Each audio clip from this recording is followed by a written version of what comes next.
वार्तरी की नीति शतकम का दूसरा श्लोक है। बोतारो मत्सरग्रस्तता पर भव्य समय दूषिता अबोधो पैताश्चाने जीर्ण मंगे सुभाषितम। वार्तरी इस श्लोक में बताते हैं कि इस संसार में तीन प्रकार के लोग होते हैं, विद्वान, धनवान और अज्ञानी। पहले जो विद्वान लोग हैं जिन्हें कि अच्छे बुरे का ज्ञान है, वो खुद को ही बहुत बड़ा ज्ञानी समझते हैं और वो दूसरे विद्वानों की अच्छी से अच्छी बातों में कमियां निकालने पर रहते हैं। ये विद्वान लोग एक दूसरे से ईर्ष्या करते हैं और यही कारण है कि ये एक दूसरे द्वारा कहे गए सद्वचनों का अनुसरण नहीं कर पाते हैं। दूसरे प्रकार के वो लोग जो कि धनवान हैं, जिन्हें अपने पैसे के अलावा कुछ सूझता ही नहीं है और जो अपनी धन संपत्ति पर घमंड करते रहते हैं। ये लोग किसी की बात तक सुनना पसंद नहीं करते। इन्हें ज्ञानी लोगों और ज्ञान की बातों से कोई मतलब नहीं है। ये बस अपनी धन दौलत के घमंड में चूर रहते हैं।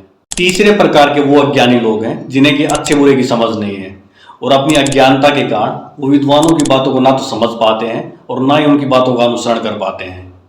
इसलिए भर्तरी इस श्लोक के लास्ट में कहते हैं जीर्णमंगे सुभाषितम, यानी कि विद्वानों की जो विद्वतापूर्ण सुंदर विचार हैं उनका उपयोग न होने की दशा में वो विद्वानों के शरीर के साथ ही नष्ट हो जाते हैं। आज के इस कॉम्प्लेक्स और वोलेटाइल वर्ल्ड में अच्छे विद्वानों और उनके सुंदर विचारों की पहले से भी ज्यादा जरूरत है, लेकिन लोगों की सिचुएशन कमोबेश आज भी वही है जो कि भर्तरी के समय थी।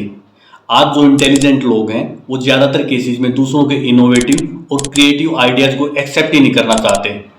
दूसरी तरफ जो सत्ता में बैठे लोग हैं या फिर जो धनवान हैं, वो अपनी सत्ता और धन के अहंकार में इतने चूर हैं कि उन्हें विद्वानों और उनकी बातों से कोई मतलब ही नहीं है। तीसरे अज्ञानी लोग तो हमेशा से थे और आज भी हैं।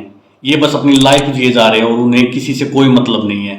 लेकिन चाहे कुछ भी हो, पर सूचना क्रांति के इस युग में विद्वानों को अपनी बातें आगे रखनी चाहिए, चाहे कोई उनकी बातों का अनुसरण करे या ना करे।